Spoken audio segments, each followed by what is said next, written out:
नमस्कार मुलांनो, learn Marathi and मॅथ्समध्ये तुमचे स्वागत आहे. मी दीपाली भोसले. आजपासून आपण इयत्ता 6वी मराठी मीडियमसाठी मराठी माध्यमातून शिकणाऱ्या विद्यार्थ्यांसाठी गणित हा विषय सुरू करत आहोत.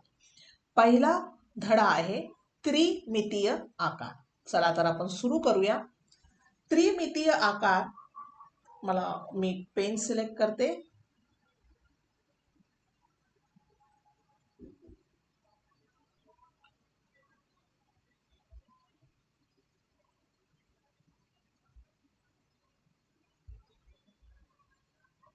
ओके.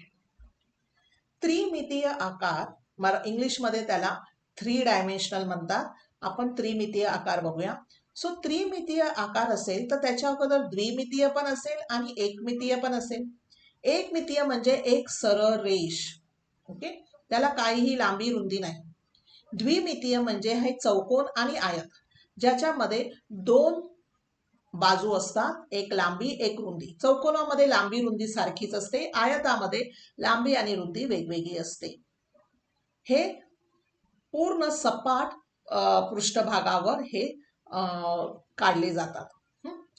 पण जर तुम्ही त्रिमितीय जर बघितलं, ज्याला 3D बोलतात, त्रिमितीयमध्ये लांबी रुंदी तर आहेच, पण त्याबरोबर एक उंचीही आहे. जर इथे इष्टिकाची ती बघितले तर लांबी आहे, रुंदी आहे, पण त्याचबरोबर उंचीही आहे. दोघांमधला फरक हा आहे की चौकोन आणि आयत हे सपाट पृष्ठभागावर काढली जातात आकार, तर त्रिमितीय ह्यांना उंची असते. हेच इथे समजवलं आहे. द्विमितीय आकार फक्त लांबी आणि रुंदी असते. ही लांबी आहे आणि ही रुंदी आहे.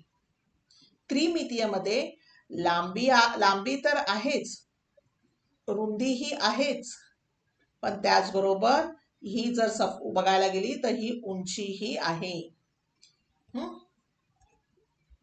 आता हे तुमच्या पाठ्यपुस्तकात हे पान आहे.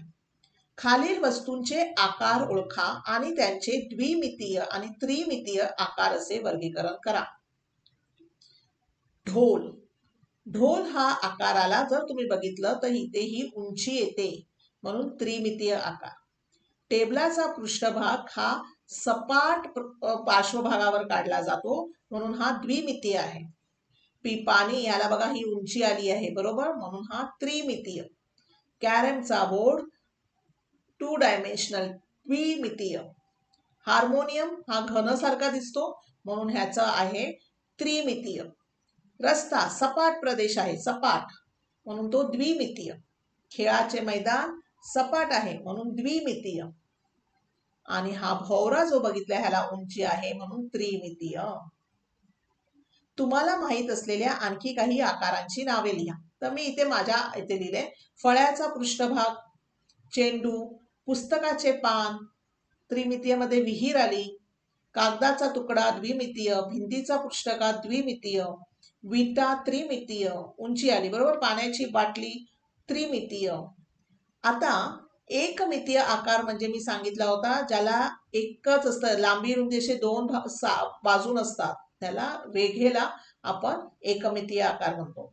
जे सपाट पृष्ठभागावर आकार काढले जातात, ज्याला फक्त लांबी रुंदी असे दोनच बाजू असतात, त्याला द्विमितीय आकार म्हणतात. द्विमितीय आकार सपाट पृष्ठभागावर जागा व्यापतात, त्यांना जागा लागते त्याच्यासाठी. जसं जर हे बघितलं तर हा जो मी द्विमितीय आकार आणि त्रिमितीय आकाराचा हा जो मी आयताकृती तक्ता लावलेला आहे, त्याने ही जागा व्यापलेली आहे. ह्याच्या मागचं हिरवं कलरचा जो बॅकग्राऊंड आहे तो तुम्हाला दिसत नाहीये, कारण ही जागा ह्या तक्त्याने व्यापलेली आहे. 3D म्हणजेच त्रिमितीय आकारामध्ये हे अवकाशातील जागा व्यापतात. म्हणजे तुम्ही उंची असल्यामुळे हा अवकाशातील जागा व्यापतो. लांबी रुंदी उंची. खालील मुद्द्यावरून चित्रातील द्विमितीय आणि त्रिमितीय आकारांबद्दल चर्चा करा. झाड व त्याची सावली. झाडाला उंची आहे म्हणून त्रिमितीय आणि सावली सपाट पृष्ठभागावर आहे म्हणजे द्विमितीय. कपाटाची पृष्ठे व कपाट. पृष्ठे म्हणजे हा सपाट भाग. सो पुढचा सपाट भाग आहे, वरचा आहे, बाजूचे आहेत, हे सगळे द्विमितीय झाले, ह्याला उंची नाही. पण जर तुम्ही पूर्ण कपाट जर बघितलं, त्याला खोली आहे, उंची आहे, रुंदी आहे, म्हणून हा होतो त्रिमितीय. पेटीची पृष्ठे व पेटी. पेटीची पृष्ठे म्हणजे ही पृष्ठ, हे खालचं, बाजूचं. सो हे सगळे सपाट आहेत म्हणून द्विमितीय. पण पूर्ण जर ट्रंक बघितली, पूर्ण पेटी बघितली, तर ही त्रिमितीय पेटी आहे, कारण ह्याला उंची आहे, लांबी आहे, रुंदी आहे. आता इकडे कृती करामध्ये आपण बघूया. तुम्ही त्रिमितीय आकार कसे करू शकता असे बाई विचारताय. तर ही मुलगी म्हणते, मी काळे पेटीत ओली माती भरेन व त्याची वीट किंवा इष्टिका तयार करेन. आता ही जी मॅच बॉक्स जर तुम्ही बघितला, हा मॅच बॉक्स किंवा काळे पेटी ही सुद्धा त्रिमितीय आहे. कशी काय बघा, ह्याला उंची आहे ना, त्रिमितीय आहे. ह्यामध्ये ती वीट तयार करणार आहे. मग ती बाई विचारतात, बरोबर आहे, तयार झालेला आकार इष्टिकाची ती त्रिमितीय आहे का? तो हो, कारण काळे पेटीच आपली जी आहे ही त्रिमितीय आहे. ही जी काळे पेटी आहे आपली ही त्रिमितीय आहे, बरोबर. त्यामुळे ह्यामध्ये जसं त्रिमितीय आकार अवकाशातील जागा व्यापतात, त्याप्रमाणे ह्या काळे पेटीत मी काहीही भरला, अगदी कापूसही भरला, तरी तो त्रिमितीय आकाराचाच होणार काळे पेटीत असताना. आता लक्षात घ्या, द्विमितीय आकारामध्ये मी आता इथे एक आयत काढते. द्विमितीय आकारामध्ये ज्या दोन बाजू एकमेकांना एका बिंदूत मिळतात त्याला शिरोबिंदू म्हणतात. ज्या दोन बाजू एकमेकांना एका बिंदूत मिळतात त्याला शिरोबिंदू मिळतात. आणि ह्या बाजूंना भुजा देखील म्हणतात, भुजा. ओके. त्रिमितीयमध्ये तीन किंवा तीन पेक्षा जास्त बाजू एका बिंदूमध्ये मिळतात, तेव्हा त्याला शिरोबिंदू म्हणतात. आणि ही जी बाजू आहे त्याला कड म्हणतात. काय म्हणतात? कड. हे जे आहे हे प्लेन सरफेस जे आहेत, म्हणजे सपाट पृष्ठभाग, त्याला पृष्ठ म्हणतात. पृष्ठ म्हणतात. द्विमितीय आकार दोन बाजूंचा सामायिक बिंदू हा शिरोबिंदू असतो. दोन बाजू आहेत त्याचा जो सामायिक बिंदू आहे त्याला शिरोबिंदू म्हणतात. तर त्रिमितीयमध्ये तीन किंवा तीन पेक्षा जास्त कडांचा सामायिक बिंदू शिरोबिंदू किंवा वर्टेक्स असतो. बघा, आपण आता एक घन काढूया. हा बघा, इथे 1 2 3 कडा एकत्र आल्यावर जो बिंदू मिळाला त्याला वर्टेक्स मिळाला. द्विमितीयमध्ये बाजूला भुजा बोलतात, तर त्रिमितीयमध्ये बाजूला कड बोलतात, एज, कड. द्विमितीय आकाराला एकच पृष्ठ असते, सपाट पृष्ठ, मागे पुढे असं काही नाही, एकच. त्रिमितीय आकार अनेक पृष्ठांनी बनलेला असतो. पहिलं हा समोरचा पृष्ठ, हा वरचा पृष्ठ, हा बाजूचा. तसंच जर आपण काढायला गेलो तर हा सगळ्यात खालचा, हा इकडच्या बाजूचा, हा मागचा. असे वेगवेगळ्या पृष्ठांनी बनलेले असतात. बहुभुजाकृती. भुज म्हणजे बाजू, बहु म्हणजे अनेक. तीन किंवा तीन पेक्षा जास्त बाजू असलेली बंदिस्त आकृती बहुभुजाकृती असते. बंदिस्त आकृती म्हणजे समजा मी असं काही काढलं तर ही बंदिस्त नाही आहे, ही खुली आकृती आहे. बंदिस्त म्हणजे पूर्ण बाजूनी बंद, बरोबर. आणि तीन किंवा तीन पेक्षा जास्त, समजा मी हे अशी काढली तर हे दोनच बाजू आहेत आणि ती पण बंदिस्त नाही आहे, म्हणून हे जे आहे हे बहुभुजाकृती नाही. बहुभुजाकृतीसाठी तीन किंवा तीन पेक्षा जास्त असलेली बंदिस्त आकृती हवी असते. मग जर तीन मी अशा काढल्या तर ही बंदिस्त आकृती आहे का? नाही, म्हणून ही बहुभुजाकृती नाही. पण ही जर मी अशी जोडली तर ही बंदिस्त आकृती झाली आणि ह्याला चार भुजा झाल्या आहेत, बरोबर. ह्यामध्ये किती शिरोबिंदू आहे, वर्टेक्स आहेत? 1 2 3 4. चार भुजा असणाऱ्यांना चार शिरोबिंदू आणि चार बाजू. तीन भुजा असणाऱ्यांना तीन शिरोबिंदू आणि तीन बाजू किंवा भुजा. मग ह्याच्यामध्ये आपल्याला मोजायची गरज आहे का? तरी सुद्धा एकदा मी दाखवतेच मोजून. बघा आता चौकोन घेऊया. 1 2 1 2 3 4. सो हे 4 शिरोबिंदू आणि 4 बाजू. ओके.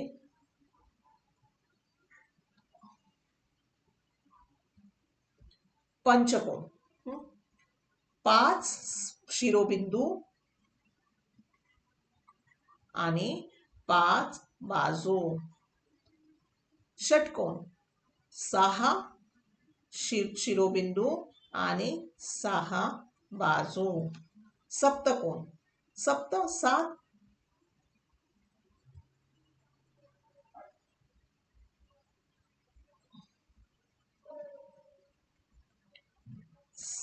7 शिरोबिंदू आणि 7 बाजू. आता हा जो सगळ्यात शेवटचा आहे तो काय कोण असा आहे, त्याला किती बाजू आहेत? 8. त्याला अष्टकोन म्हणतात. म्हणजे इथे होणार 8 शिरोबिंदू किंवा 8 बाजू. असं किती असतील? भरपूर मोठे असतात.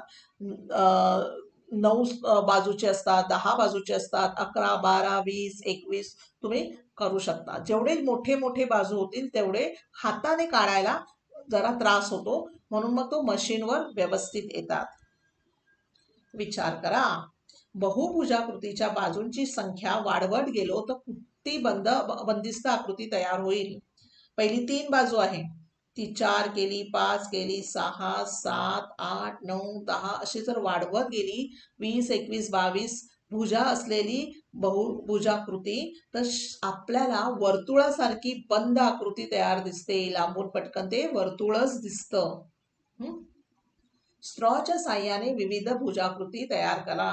बघा इथे जसं चौकोन तयार केलाय, इथे त्रिकोण केलाय, इथे पंचकोन केला आहे, इकडे त्रिकोण केला आहे. असं तुम्ही घरी स्ट्रॉने बनवू शकता.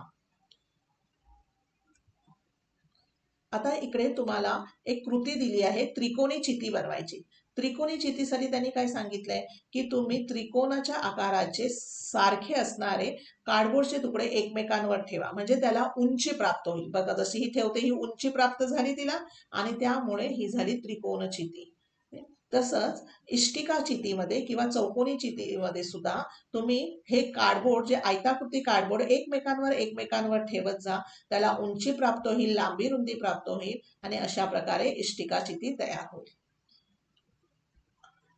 आपण आता पार्ट 1 भाग 1 संपवला आहे. भाग 2 मी पुढच्या सेशनमध्ये सुरू करणार आहे. मी डिस्क्रिप्शनमध्ये व्हॉट्सॲप ग्रुपची लिंक दिली आहे. पार्ट 2 संपल्यानंतर पार्ट 3 मध्ये मी काहीतरी तुम्हाला गृहपाठ देईन. तो गृहपाठ सोडवला किंवा त्यात काही अडचणी आल्यास, शंका आल्यास तुम्ही व्हॉट्सॲप ग्रुपवर विचारू शकता. हे समजून घ्या मुलांनो, हे सगळ्या गोष्टी चालू आहेत ते ह्यासाठी की तुम्ही खूप शिकून पुढे मोठं व्हावं. काही थोड्या अडीअडचणीमुळे अडून राहू नये म्हणून हा सर्व प्रयत्न चालू आहे. माझ्या बोलण्यात खूप वेळा इंग्लिश शब्द येत असतील, पण मी प्रयत्न करते की जास्तीत जास्त मराठी शब्दांमध्ये तुम्हाला ह्या सगळ्या गोष्टी समजून देण्यासाठी. मी स्वतः सॉफ्टवेअर इंजिनियर असल्यामुळे थोडंफार इंग्लिशचे शब्द तोंडात पहिल्यापासून बसलेले आहेत.